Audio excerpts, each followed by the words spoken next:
You got bigger. You got bigger.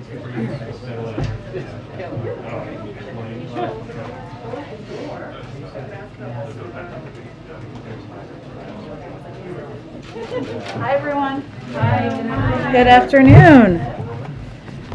Okay. A couple of items for you at the top. Today we learned that retail sales increased by 3.8% in January, exceeding expectations. The strong inflation-adjusted increase reflects the resilience of the economy, even in the face of Omicron. Compared to this time last year, sales at grocery stores, restaurants, and clothing stores, among others, increased, underscoring the strength of the American economy as we recovered from the pandemic. This data builds on the historic economic progress we've seen over the last year and an extremely strong jobs report last month despite Omicron, which was well above expectations. In 2021, the economy created 6.7 million jobs, the strongest year of job growth on record. The unemployment rate declined more than any year on record, and we achieved a 4% unemployment rate years earlier than previously projected, thanks to the American Rescue Plan. Small business applications and inflation-adjusted household income are both up, and child poverty and hunger are down. We're obviously going to continue to build on this progress. Second, today we're marking 60 days of action strengthening America's trucking workforce. This is not just about recruitment, but also retaining truckers to ensure we can move more goods around the country and lower costs for the American people. Over 70% of all goods in America are shipped by truck, and America's trucking workforce plays a critical role in the supply chain and the broader economy. But outdated infrastructure, the pandemic, and a historic volume of goods moving through our economy have strained capacity across the supply chain, including in trucking. 2 months ago, the President launched a multi-agency effort to support and expand access to quality truck driving jobs now and in the years ahead. While more work remains, we have made remarkable progress in the last 60 days. We have expanded registered apprenticeship programs. We've launched the Safe Driver Apprenticeship Pilot to connect American adults under 21 to good paying jobs in the trucking industry. We've cut red tape so it's easier for drivers to get commercial driver's licenses. And we've met with veteran service organizations representing nearly 4 million veterans to discuss ways the administration and industry can attract, train, place, and retain veterans in trucking jobs. And we will announce the results of the Labor Department's 90-day apprenticeship program, of course, after the next 30 days. This week, Secretary Buttigieg will also sign the charter document for the Women of Trucking Advisory Board, which will provide recommendations to address challenges facing women in trucking, such as barriers to entry, on-the-job safety risks, workplace harassment, mentorship, and more. Finally, a very quick preview for the President's trip to Ohio tomorrow. It's been just 90 days since time flies since the President signed the bipartisan infrastructure law, and tomorrow he will be traveling to Lorain, Ohio, and deliver remarks on how the bipartisan infrastructure law delivers for the American people by investing in cleanup and restoration efforts in the Great Lakes region and surrounding waterways. These investments will allow for a major acceleration of progress that will deliver significant environmental, economic, health, and recreational benefits for communities throughout the region, including helping people in the community access clean water. So those of you going to Ohio, now you have a little more detail. Go ahead, Darlene. Thank you. One, are there any plans being made for the President to meet with Republicans on the Senate Judiciary Committee as a group, the same way he met with Democrats on the committee last week? Sure. So he's continuing to engage with Democrats and Republicans about his Supreme Court process. I don't have anything to preview or project in terms of a meeting with the Senate Judiciary Republicans. Okay. Second question. Is there a date for when the President will send his FY23 budget proposal to the Hill? I don't have a date either for you at this point in time. I think Shalonda Young has conveyed it was expected to be after the State of the Union. Okay. And then the last question is, with the Vice President getting ready to go to Germany for the Munich Security Conference, can you talk a little bit about what her marching orders from the President are, and will she be going with any deliverables or any concrete proposals specifically to help Europe deal with its energy and natural gas needs? Well, she will be traveling, as many of you have been following this, to Munich, Germany, to attend the February 18th to 20th Munich Security Conference. She will build on the President's and the national security team's intensive engagement with European allies and partners, and emphasize and continue to emphasize with our partners our ironclad commitment to our NATO allies, underscore our commitment to Ukraine's sovereignty and territorial integrity, and reaffirm our shared interest in upholding the principles that have underpinned European peace and security. She'll be participating in the formal program of the conference, as well as engaging with allies and partners and meeting with leaders on the margins. I know her team is planning for a preview call for all of you, I believe later this evening, to give you more details of those bilateral meetings. But I would say in terms of her engagements and what the President expects, he expects and knows, given she is the first in the room and the last in the room, that she will continue to convey to the rest of the world, again, our ironclad commitment to our NATO allies, our commitment to defending the territorial integrity and sovereignty of Ukraine, and our commitment to putting in place severe economic consequences should Russia invade. Thank you. Go ahead. Thank you. Can you comment on Russia's investigation into claims of alleged mass graves of civilians supposedly killed by Ukrainian forces in the Russian-controlled regions in eastern Ukraine? Do you believe this is part of the false flag operations that you've been warning of? Sure. Well, let me start by saying, as you heard the President say yesterday and Secretary Blinken earlier today, we're in the window where we believe an attack could come at any time, and that would be preceded by a fabricated pretext that the Russians use as an excuse to launch an invasion. And we've seen, and we've talked about this a bit in here, we've seen these tactics used in the past.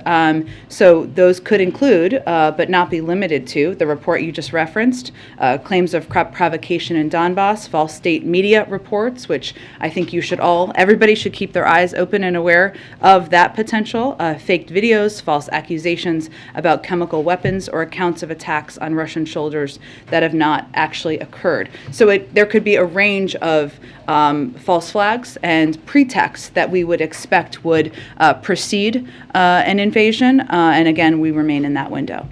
Can you provide any update on the intelligence assessment of who was behind the cyber attacks of Ukraine's Ministry of Defense and certain banks yesterday? Can you as officials say that Russia was behind the attacks? We don't have any new details on an attribution. Cyber attribution takes time, in part because adversaries usually try to hide their tracks, and it takes time to gather and analyze relevant information. And these types of incidents, DDoS incidents, can be particularly harder to trace. But we have also been in close touch with our Ukrainian counterparts to offer support in the investigation and response to these incidents. You may have seen the statement from Ukraine Ministry of Defense that the United States and other partners immediately reached out with support, and that some sites are coming back online. And I would note again, as I said yesterday, we've been warning for months, both publicly and privately in our engagements with the Ukrainians and the Europeans, that the potential for Russia to conduct cyber operations in Ukraine is part of their playbook as well. So we're particularly concerned, but we don't have anything new in terms of specific attribution. Jen? Oh, go ahead. Okay, are you done, Mary? Yeah, go ahead. Didn't mean to interrupt. So polite. Go ahead. Secretary of State Blinken today said that he has seen evidence that Vladimir Putin is actually moving critical military assets toward the border with Ukraine and not away from the border, as Putin has claimed. So does the administration believe that Putin is actually escalating this crisis in real time? Well, I think, as Secretary Blinken also said, the Russian troops remain massed in a very threatening way at the border. And he was responding, I believe, to a good question about whether they were delivering on what they had promised yesterday. And the answer was no. There's what Russia says, and there's what Russia does, and we're watching very closely what steps they're taking, but they remain amassed in a threatening way at the border. There's not yet been, to our awareness, an actual invasion. This date had been circled on the calendar as one that this administration, that other governments worldwide were watching very closely. What do you make of the fact that at this point, it is now darkness in that region, there hasn't been a military invasion? Well, Kristen, without getting into any intelligence or conversations we would have with allies or partners, what we had conveyed last week, and you heard Jake Sullivan convey very clearly, is that we were in the window. We remain in the window. Is there still as much hope for diplomacy today? Is there more hope? Where does that thinking stand? We, of course, the door continues to be open to diplomacy. Secretary Blinken spoke with Foreign Minister Lavrov yesterday. Jake Sullivan speaks with his Ukrainian counterpart nearly every day, if not every day.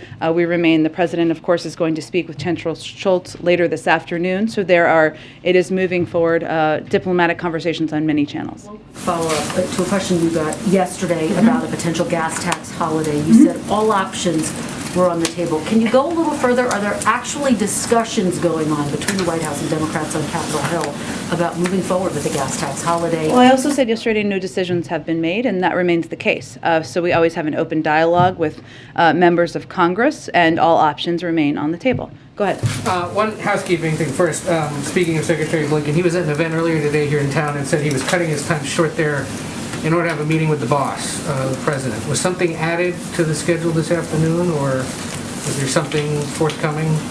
Without knowing the details of the secretary's schedule, I think the president had the PDB this morning, so it may have been that. I can check if there's anything different than that. Beyond that, Foreign Minister Lavrov told Secretary Blinken yesterday that Russia's written response to the U.S. NATO proposals would be transmitted, quote, in the coming days. Has it been received, or is this potentially productive or seen as a possible delay tactic? Well, we look forward to receiving it, as Secretary Blinken has conveyed. As of my knowledge, before I came out for this briefing, I think we're still waiting for that. Is there any update on the U.S. assessment of the video released by Russia claiming to show some tanks ending military drills near Ukraine? I know there was a lot of concern about whether this was legit. Has there been any determination that it is? I don't have any new assessment of that, Ed. I think what we are watching very closely is not just what they say, but what they do. I understand you're referencing a video, but we've also seen, as the Secretary confirmed this morning, continued problematic, troubling buildup of troops at the border and surrounding Ukraine. I'm not going to ask you if the president's meeting today or soon with Supreme Court nominees. What if I was prepared to answer it today? You're missing out. Have there been any meetings? I am not going to provide a day-by-day update, Ed. I just had to mess with you there a little bit. But I am curious. This is a president who's been a participant in this for decades. Yeah. He knows that in the run-up to a decision, there is a public campaign, there's sort of a backroom lobbying effort by people close to nominees. There's been some of that going on in this case. What does he make? I'm not commenting specifically on anyone's story or letter sent or anything, but what does he make of that attempt to influence an administration as they make a decision? And does he welcome it, or does he see it, if it gets a little too personal perhaps or petty, as detrimental to the process? Well, I think because of the president's long history and long background you referenced, as the former chairman of the Judiciary Committee, as the former vice president, I believe he's probably overseen or been engaged with more Supreme Court nominee processes than anyone in history.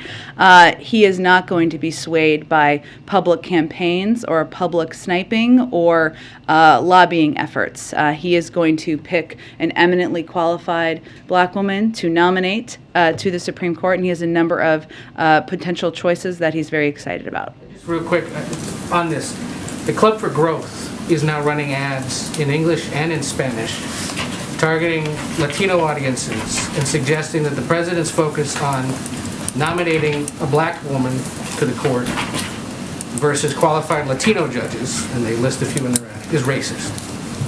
What do you make of that? Well, the Supreme Court has been around for 230 years. There's never been a black woman who served on the Supreme Court.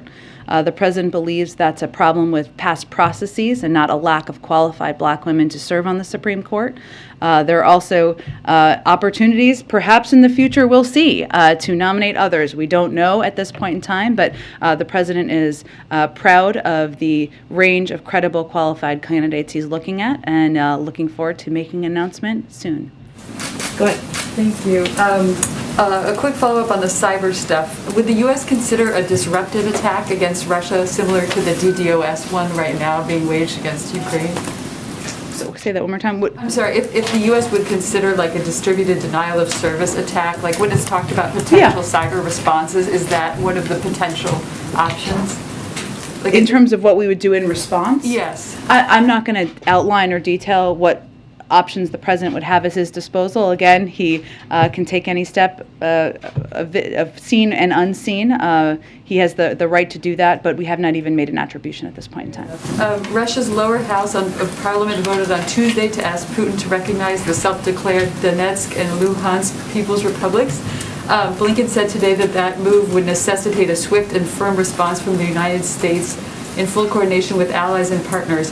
What might such a response look like? Sanctions, export controls, what kind of? There's a range of options we have at our disposal. I'm not going to outline those from here, but I would also just reiterate a couple of points that Secretary Blinken made in his statement, which includes the fact that the Kremlin's support of this amounts to the Russian government's wholesale rejection of its commitments, its own commitments under the Minsk agreement, which is certainly the reason to have such a strong reaction to it from the Secretary of State.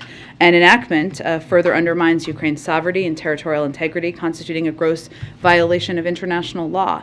So hence we have, as you said, he conveyed in his statement, that necessitates a swift and firm response from the United States in full coordination with our allies and partners, but I don't have anything to preview at this point in time. Quick follow-up on oil. CNN is reporting that NSC Middle East Coordinator Brett McGurk and State Department Energy Envoy Amos Hochstein are in Riyadh today. Thank you for that. Because you have to restate his name on television. Amos are in Riyadh today to press the Saudis to pump more oil. And I wondered if you could confirm that. I can confirm they are on a trip. There are a range of topics to discuss, including Yemen. And as you know, we engaging with our partners around the world about ensuring supply meets demand as part of our objective from here as well. And if that's one of the objectives of the meeting as well? I don't have more details on the meeting at this point in time. Go ahead. Thanks, Jen. The Secretary of State said today that they've not seen meaningful pullback by Russia when it comes to the forces that they put on Ukraine's border. What would meaningful pullback look like to the United States? Well, I'm not going to define that by troop numbers. I think we will know it when we see it, which is a verifiable reduction of troops at the border of Ukraine. But you're not looking at a certain metric or anything like that? Nothing that I'm going to outline from here. The president updated the number yesterday, changing it from about 130,000, we believed that Russia had amassed on the border, to closer to 150,000. How long does the United States believe Russia can maintain that kind of a force posture? Well, he also said, including in Belarus and encircling Ukraine as well, to be clear. In terms of their ability to maintain that, I'm not going to get into intelligence from here. But there's no judgment on... Nothing I'm going to outline from here. Okay, my last question, on the CIA station that is being relocated closer to the border with Poland, outside of Kyiv, does the U.S. have concerns that that will affect their ability to be able to track Russia's movements from Ukraine? There's a lot of intelligence questions today, which is absolutely fine, but there's nothing I can detail on that from here either. But no concern that them moving the CIA station out of the capital is going to affect I'm just that? not going to speak about our intelligence processes in Ukraine or in the surrounding area from here. Go ahead. Thanks, Jen. Following up on Kristen's question, obviously the invasion didn't happen today. Pentagon was eyeing today as a possible date that we could see some sort of action, some sort of invasion. Does the White House think that Putin could be bluffing About what? about his intention to Not move invade or forward? to invade? Well, either way. Well, President Putin has said he doesn't intend to invade. We've also said he's prepared to do that and has lined up troops at the border to invade. So I don't think we are waiting for President Putin's comments to assess what is being prepared around the border. Do you think that your efforts to put all this intelligence out about his, what might happen next might have deterred something that we could have seen in the last 24 hours? Well, that's part of has been part of our objective overall, Jackie, right, is to make it more difficult for the Russians, for President Putin to lay a predicate for war. And our objective is to try to avoid war, prevent war. Now, it's ultimately up to President Putin to decide what steps he's going to take. But putting out specific details about the types of false flag operations, their efforts to push misinformation through Russian media, the types of tactics they've used in the past, that's all a part of our effort to make it more difficult for them to use these tactics and keep the eyes of the global community open.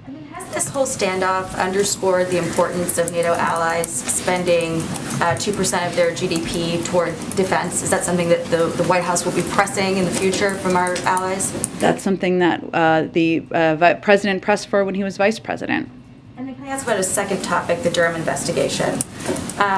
Durham says there was an outside company with ties to the Clinton camp monitoring server data info on the executive office of the president through the Obama administration, possibly into the Trump administration.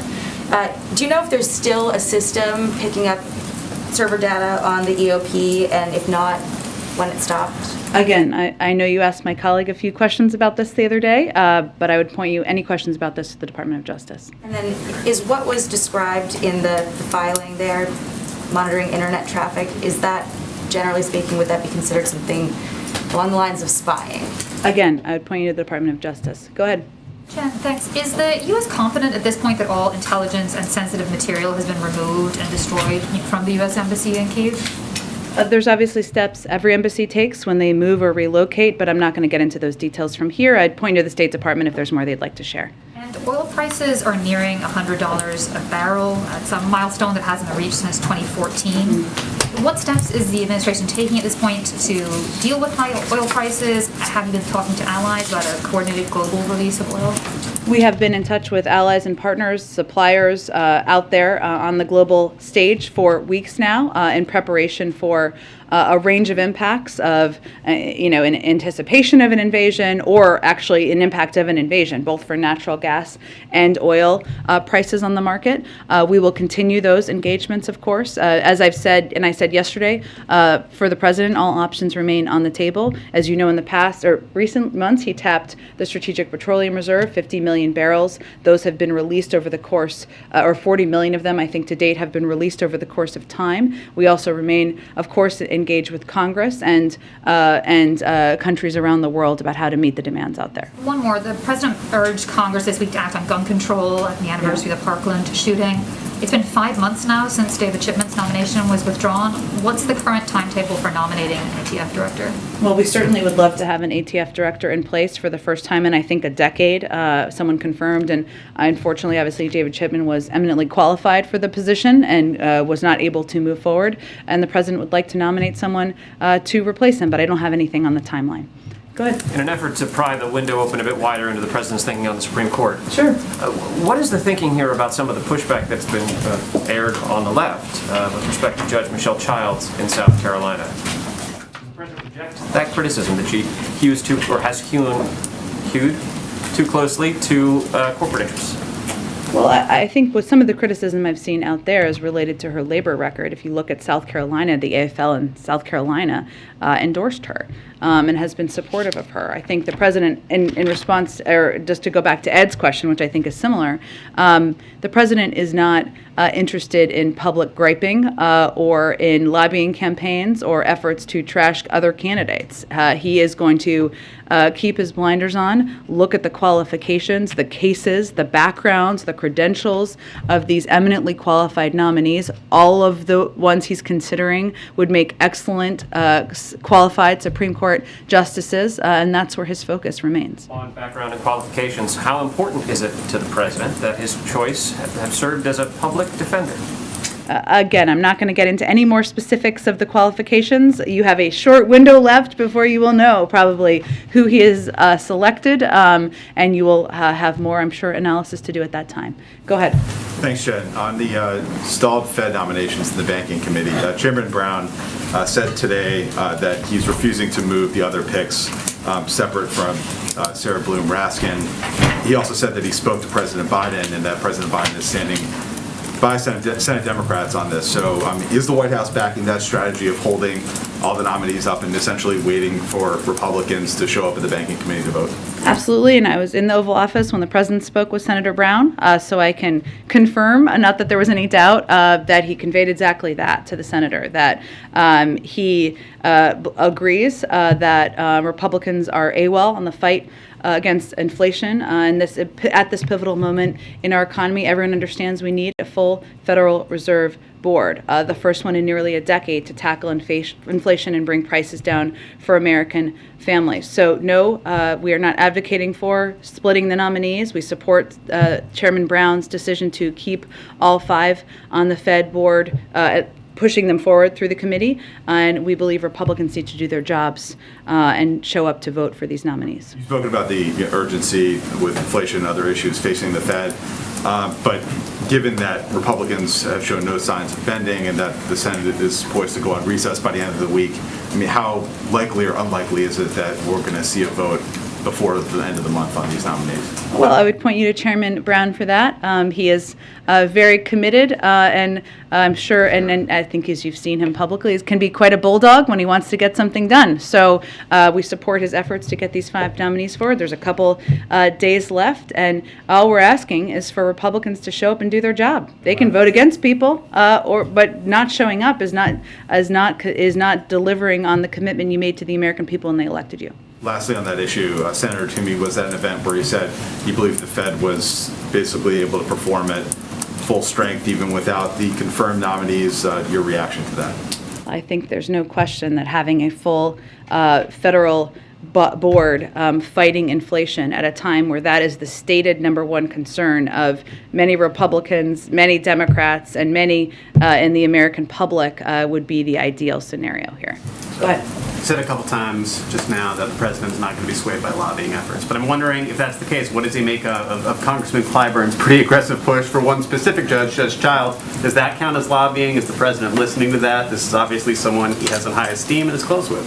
Of course he does. He has him in high esteem. He is close with him. But again, the president, who is someone who has been through a number of these processes before, who's overseen hearings, who has played a role as vice president in helping select incredible nominees and now Supreme Court justices to serve, he's going to consult broadly, and then he's going to look at their credentials, review cases, and make a decision about the right person to nominate for the court. And I think the only other angle left on the interviews that you have not been asked is, will you tell us when the interviews are complete?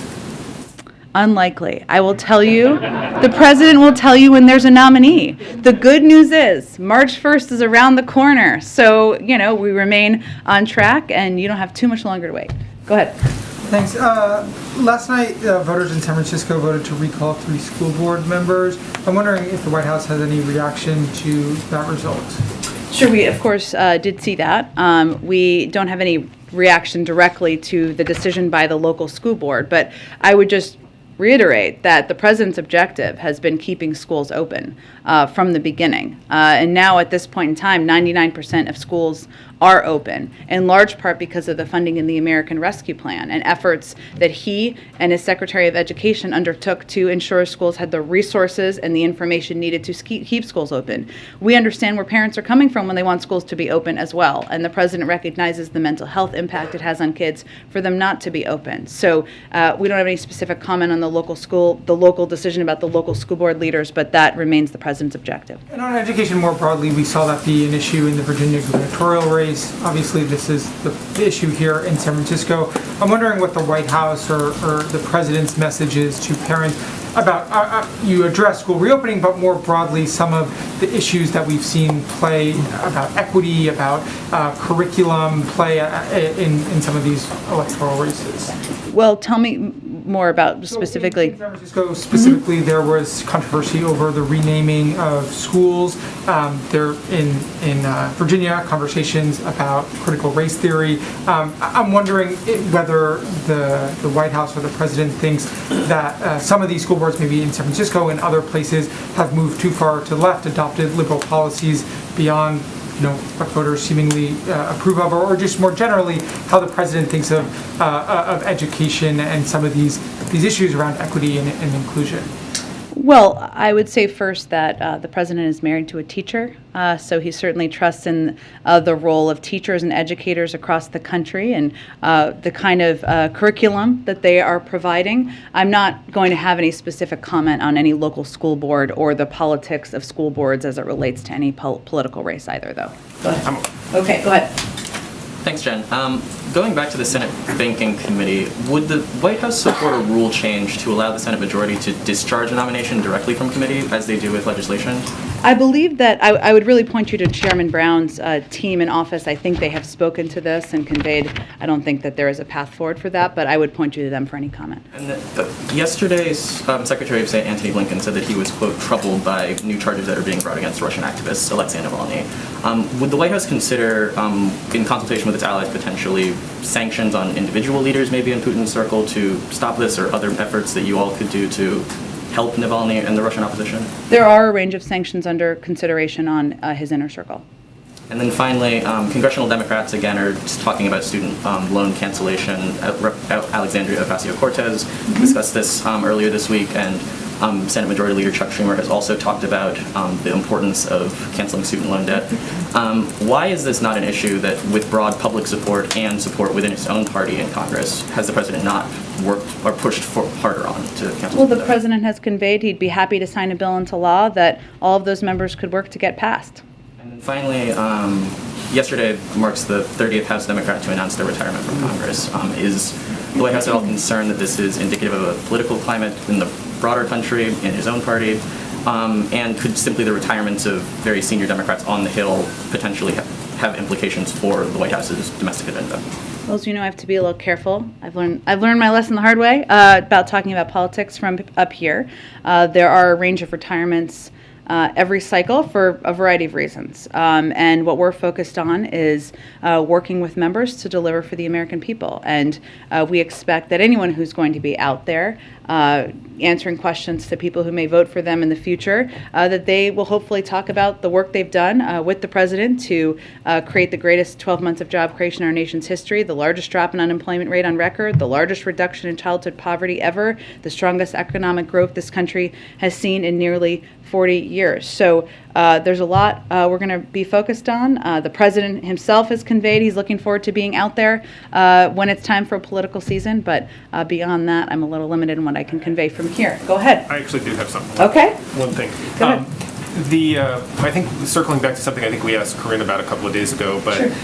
the mayor of the District of Columbia has announced that she's going to significantly reduce the restrictions, the COVID restrictions, indoor mask wearing. I think comes off at the end of the month.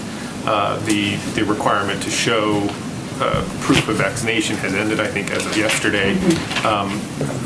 The campus, the White House campus, is in Washington, D.C., obviously affected by the metrics that are around in terms of case counts and hospital counts and what have you.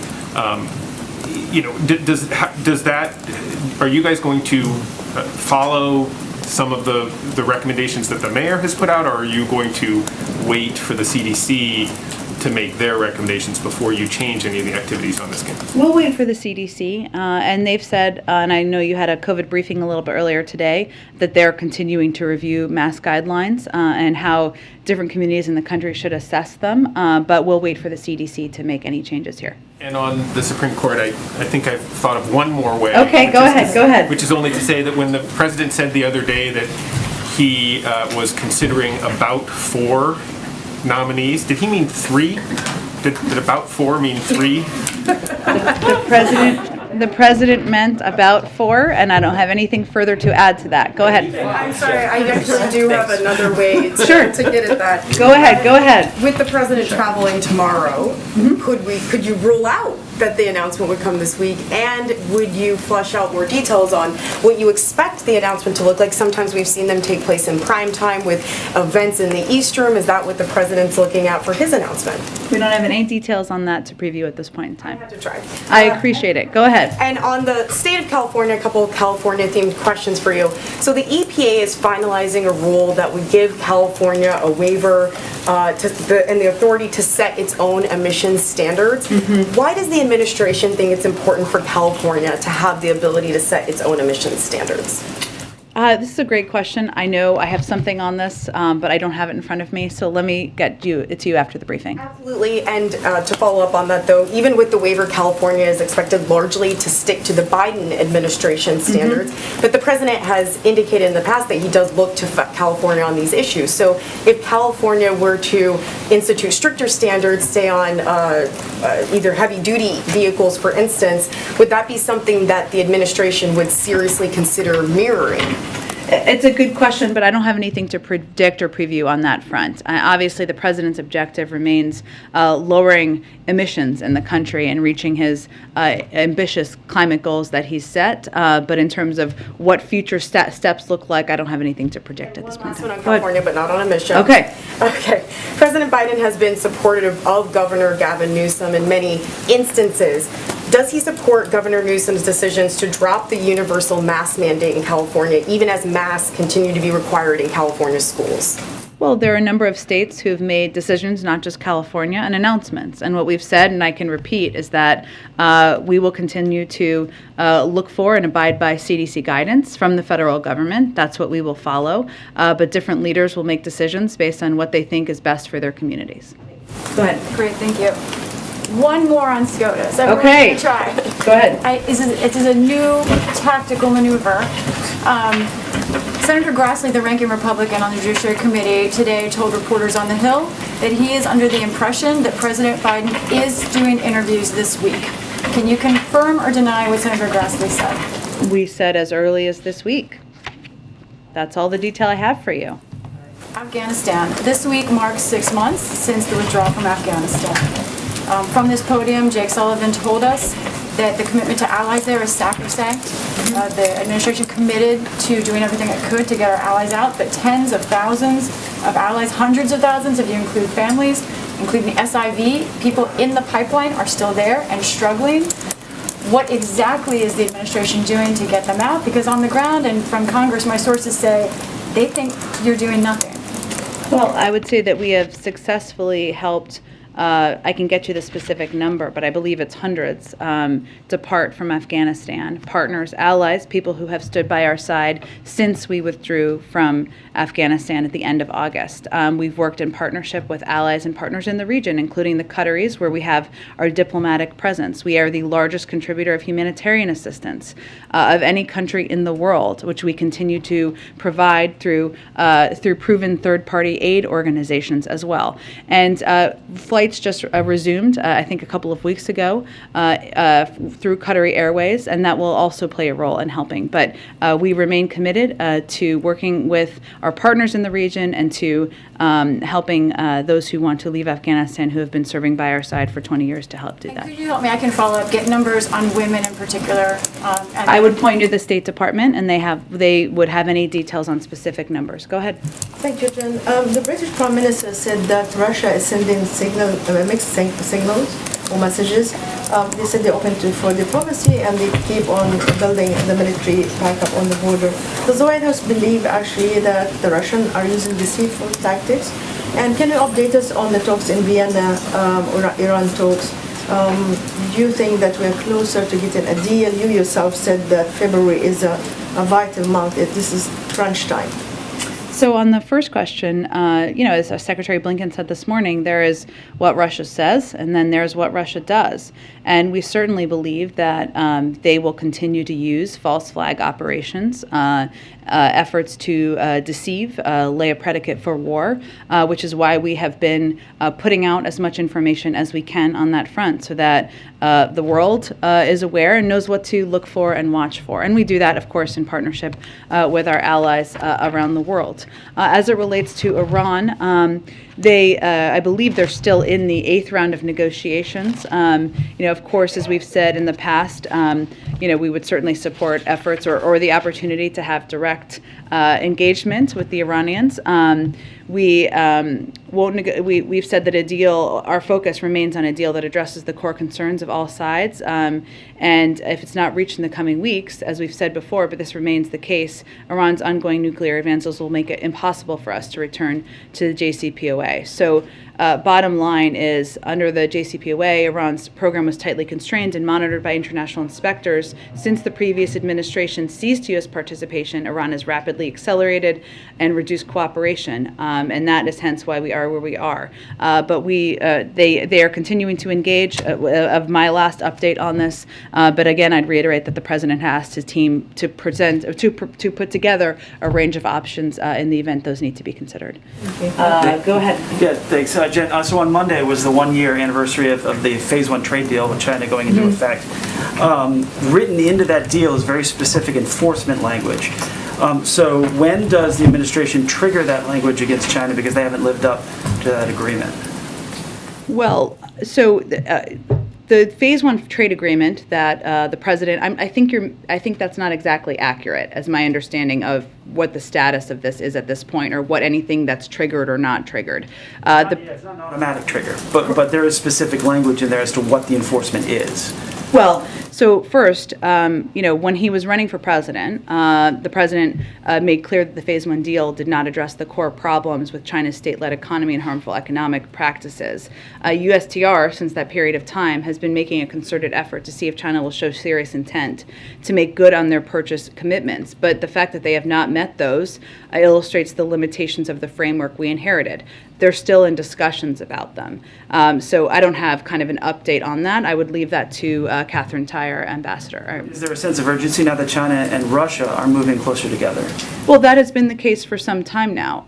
It also does not change the fact that if Russia were to invade, the size and seriousness of the economic consequences and package, that's not something that China would have the ability to fill in the gaps on.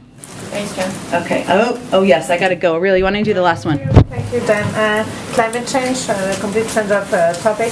According to a report published yesterday, by 2050, the sea level on U.S. coast would rise by 1 foot, which means 40% of American people who live in coastal areas would see more damaging floods. What is the administration doing about it, and does the president feel he's doing enough to fight climate change? Well, you've heard the president say time and time again, and especially when he goes and visits communities that have been impacted by major weather events. 1 in 3 Americans live in a county hit by a weather disaster this past year, which is a pretty startling statistic. And last year, extreme weather cost America $99 billion. So we know climate change is real. Anyone who doubts it, that's further evidence climate change is real, and it's exacerbating the extreme weather conditions. And certainly this report is further evidence of that. What the president has done is, of course, work to pass the bipartisan infrastructure law, which a lot of people focus on roads, rails, and bridges, important parts, but it also has an enormous investment in strengthening our nation's resilience to extreme weather and climate change while reducing greenhouse gas emissions, replacing lead pipes, so everyone has access to clean water. And we've also been mobilizing an all-of-government approach to deploy and implement critical clean energy projects. But I would also note that this is one of the reasons the president is going to continue to press for key components of his agenda, his Build Back Better agenda, including a historic investment in addressing the climate crisis. Thanks, everyone. See you tomorrow.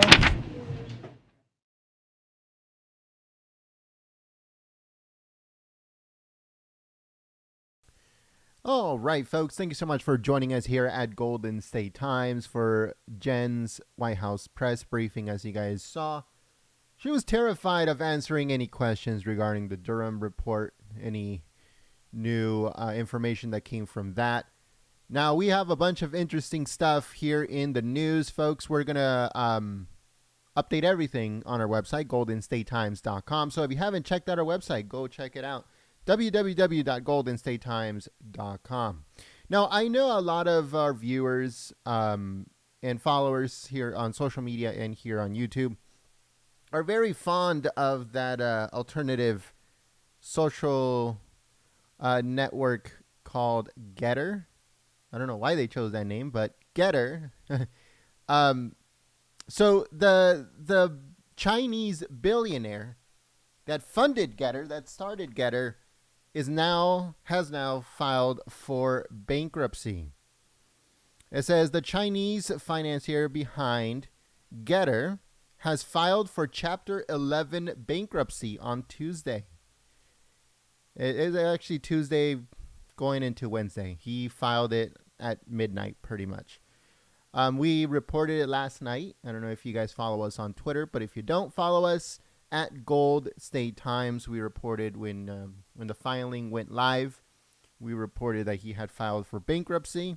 He is claiming that he is only worth $50,000 to $100,000.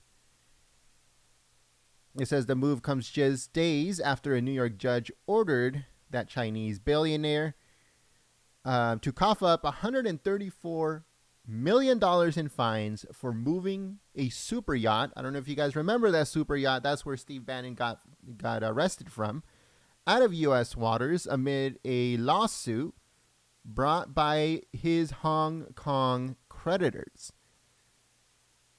It says this also comes amid layoffs at Getter and infighting between the social network's higher-ups, executives.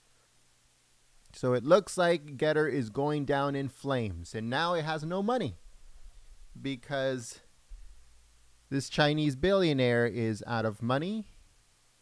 And who knows if the Chinese Communist Party is going to give him any money, or is going to bail out Getter in any way, shape, or form. Getter was always a Chinese company, a CCP company. It has always been that way. We have warned people that Getter was a Chinese Communist Party social media site. But now let's see what's going to happen as the sole investor in Getter, this Chinese billionaire, is now broke and filed for Chapter 11, not even Chapter 13. I thought he was going to, when I saw the report about the bankruptcy, I thought it was going to be like a Chapter 13 bankruptcy, but no, this guy is Chapter 11. So let's see what happens with that. All that information is on our website, goldenstatetimes.com. Also, I don't know if you guys saw last night, Trump Jr. came out and showed a screenshot of Trump's Truth Social network, Truth Social, a post that President Trump said, "Get ready, your favorite president will see you soon."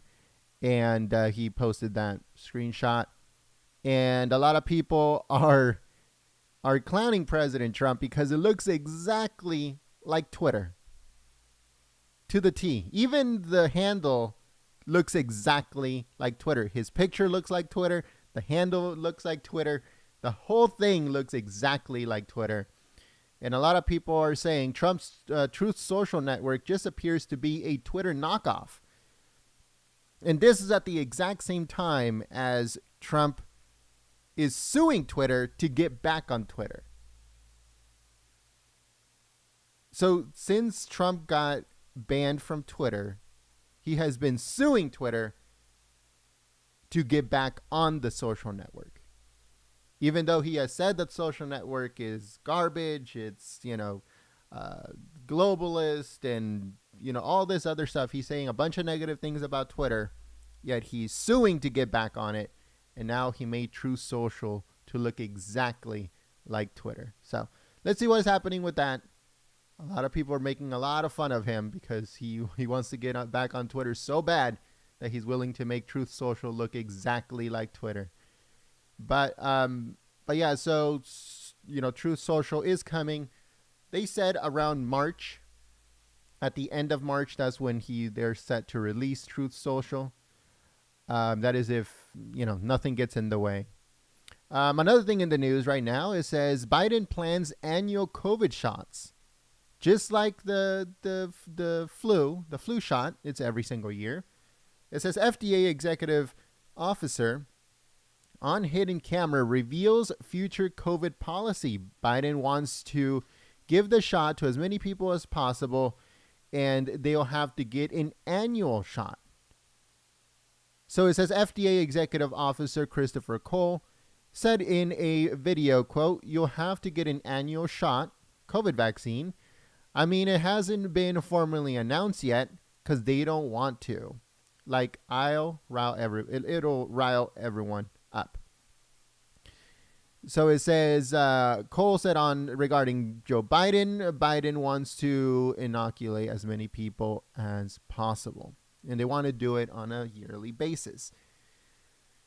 As you guys probably saw on our website, Pfizer made record, never ever before, never ever seen profits off of the COVID vaccine. The profits off of the COVID vaccine are through the roof when it comes to Pfizer. Johnson & Johnson, not much, because there's a lot of problems with that one. But all the other ones, all the other companies, pharmaceutical companies, are making record profits in the hundreds of billions off of the COVID vaccine. In other news, Melania Trump keeps selling NFTs. First, she sold the NFT of her eyes. And now it looks like she's going to sell a couple more NFTs. That's pretty interesting stuff. So it says, a source of funds for the winning bid of Melania Trump's first NFT auction appears to be the creators of the project themselves. A series of blockchain transactions show that the cryptocurrency used to purchase Trump's NFT was from a wallet that belongs to the entity that originally listed the project for sale. So, who knows? Who knows if that is true, or they're just trying to make Melania Trump look bad, but she keeps selling NFTs.